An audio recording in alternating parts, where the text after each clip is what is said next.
Վրաստանում դիզվառելիքի գինը բարձրացել է։ Գնի բարձրացումը սկսվել է հուլիս ամսից և պարբերաբար արտացոլվել է որոշ ապրանքանիշային բենզալցակայաններում։ Դիզվառելիքի գների տվյալները ցույց են տալիս, որ վառելիքի տեսակից կախված տարբեր բենզալցակայաններում գնի աճը տատանվում է։ Գնային այս փոփոխությունները հատկապես ազդում են գյուղատնտեսական ոլորտի և տաքսի ծառայություններ մատուցող վարորդների վրա։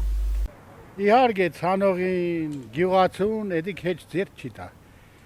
Էդիկ ձեռք կուտային որ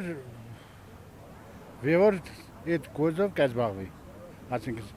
սալյարքա, մալյարքա ծախել, բենզինի ծախել։ Օրինակ ես հայ մաշնաց բենզինով է։ Թանկ կարնեմ, էժան կեստամ։ Ես տաքսավատ կենեմ։ Ինչ ենեմ։ Քանի որ քարտոլ սկսել է, էդիկ է մեծ իքե պլյուս է այդ բենզինին ծախոնուն համար։ Այդ գործնոր կասկսի իրենք հանենք ուզած չուզած մարդիկ կենին սալյարքա բենզին պիտի լեցնին որ քարտոլին հասնեն տուն, արդեն օրերն է, եղանակներն է արդեն